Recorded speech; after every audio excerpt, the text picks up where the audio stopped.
we are back. Welcome back to the No Morning Show T&T. And to all of you who are joining us in the diaspora, we appreciate you. Thank you so much for joining us. We have Vice President of the Trinidad and Tobago Registered Nurses Association on Zoom with us this morning, Ms. Letitia Cox, to talk to us about these rising COVID-19 cases and just how it's possible for that to compromise your ICU care. Good morning to you, Ms. Cox. Good morning, Ms. Legore. Natalee. And good morning to the nation and all the nursing and midwifery personnel in Trinidad and Tobago. Thank you so much for joining us. So yes, go ahead. Yes, so we are in a critical stage in the country, and if I may paint a picture of what is currently going on, all of the RHAs have placed their nursing personnel on emergency mode. And why they are in emergency mode, they are saying that prepare for the nursing units, the wards, the COVID units to be operating on 150% capacity, which means that the amount of beds that we would, or patients we would normally cater for within those ICU units have been increased beyond what it would normally cater for. And it would mean then that the staff to patient ratio within the ICU units are now at a critical level.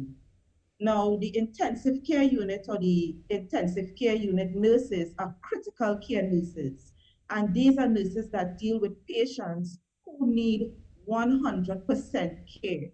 Most times they are on ventilators, they are not 100% conscious, and they are dependent on the nurse for everything. They are dependent on the machines to dispense whatever nutrients, maybe oxygen, fluids, and so forth. And in the past, or ideally in an ICU unit, you are supposed to have one patient to one nurse. What we are seeing right now and what we will be seeing in the future if the current numbers continue to increase, we are currently seeing 1 to 4, it may increase 1 to 5 and 1 to 6. And that is a very dangerous place to be at. Because what that means is that, one, we would have delayed response time in terms of the kind of care we can give to that patient. It will take us longer to care for all those patients who need that critical care in order to survive. No, this is definitely painting a frightening picture as to what's happening in ICU. But if you're saying 1 to 5, 1 to 6 instead of one-on-one in terms of the ratio of patient to nurse, how are the nurses surviving this in terms of, just their mental well-being and their physical well-being having to be going beyond the call of duty? Well, coincidentally, I'm a registered mental nurse by profession. And what I am seeing is really disheartening. It's frightening. Nurses reach out to the association stating that they are burnt out. Because of course, since it was declared in March of 2020, the pandemic and all our restrictions started within that time frame, the nurses have been working tirelessly. Intermittently, vacation leave have been stopped. So they can't go on vacation leave and take that rest that they would normally take and spend time with their family and loved ones. Only recently, the vacation leave ban was lifted and they were able to take 1 week, 2 weeks. Now that we are in crisis mode and in emergency mode, they are now considering stopping vacation again and calling those who have gone out on vacation back out to work. So there's a sense of helplessness and depression among the nursing personnel. And Ms. Cox, I know that there was a time when vaccination amongst frontline workers, especially nurses, was not as the Minister of Health wanted it to be. Have we seen an increase in that, given the situation and given the amount of positive cases we have in the country?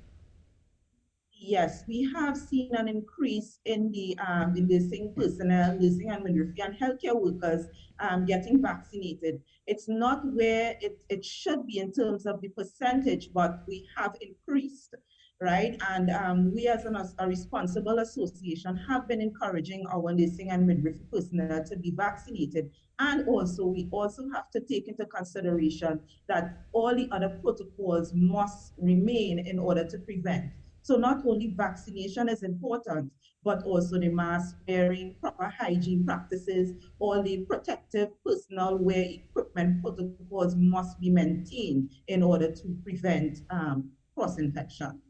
If we aren't able to get the numbers down, the COVID positive cases, are we able to sustain this ratio of 1 to 5, 1 to 6? Are we able to, how are we going to be able to treat with that going forward if nothing changes? I'm going to be very frank with you, Ms. Legore. It's a very dark and scary picture because, as you saw just recently, there we had 28 deaths, and one of them among the 28 was a child. And what we would see is that increase in deaths. And one of the key pointers with this is that we also see persons delaying to come to the hospital and get care as well, and trying their alternative treatments. That in itself can cause issues if you come to ICU care or you come to the hospital in a very far deteriorated state.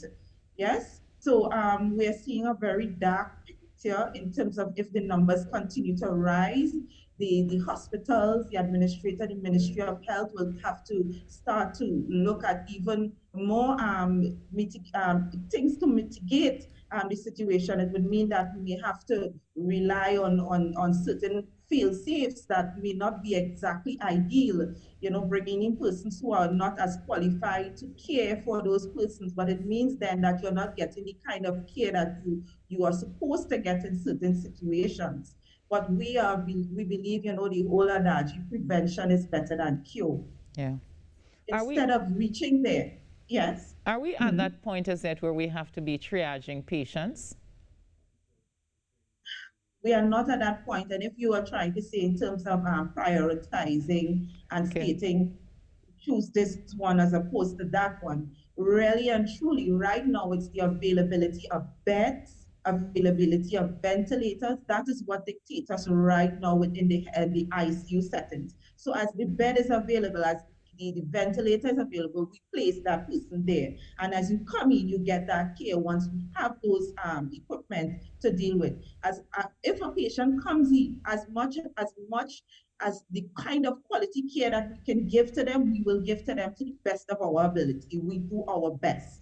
But of course, we are working with limited resources. Yeah. And we're working with limited human resources more than anything else because, as Yes, Dr. Mariam Abdul Richards always tell us, a bed is not just a physical bed. It's all the resources that you need to be able to help that patient through his or her yes, COVID recovery. So, yes. Nurse Cox, I'm trying to figure out if this doesn't abate and if the numbers continue, let's say, into the new year, how will the Nursing Association, treat with this? Because I know that we've heard burnt out. I know that we've seen some people leaving the profession.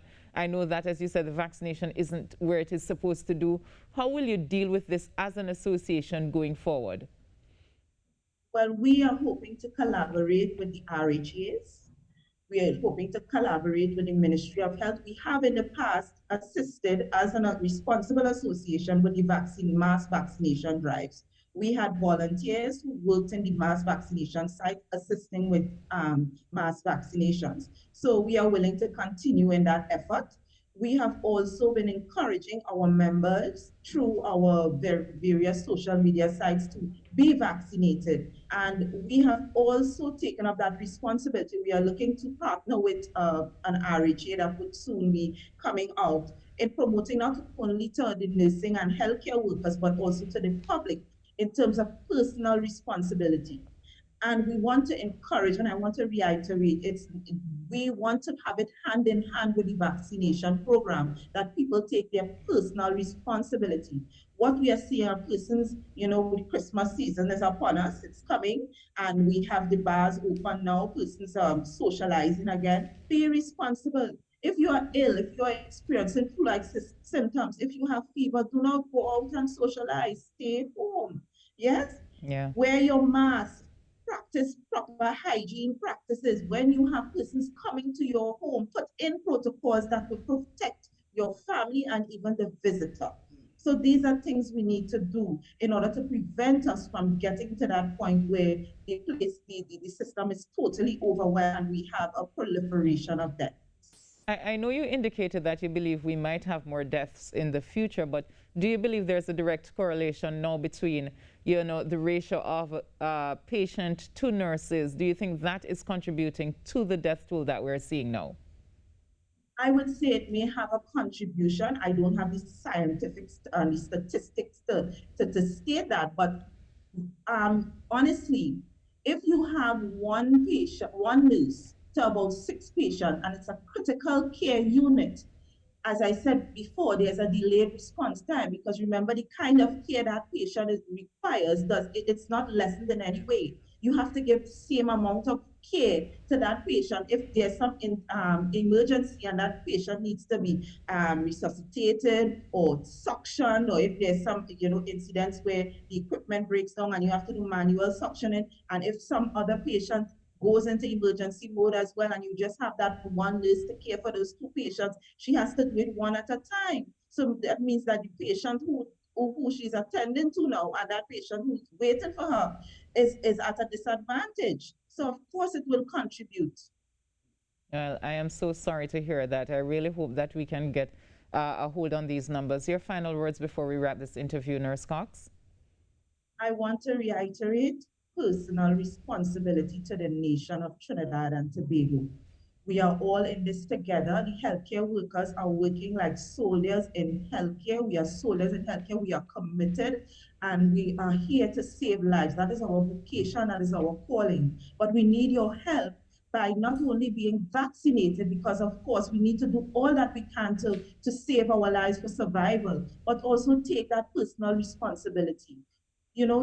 Do proper hygiene practices. Keep your 6 feet apart. When you're socializing, wear your mask. Yes, and we will have a tomorrow. All right, Nurse Cox, thank you so much for speaking with us this morning, and we really hope that the situation improves over time. All right, that was Thank you, Ms. Legore, for having me. You're most welcome. That was Nurse Letitia Cox, Vice President of the Trinidad and Tobago Registered Nurses Association. And she says the situation is frightening because the ratio to patient, nurse to patient, is just not what it is supposed to be, and it can compromise care. We take a break and we'll be back with so much more. Everybody get on board. Sleeves up. On board with Ford. Everybody get on board. Sleeves up. On board with Ford. Everybody get on board. Sleeves up.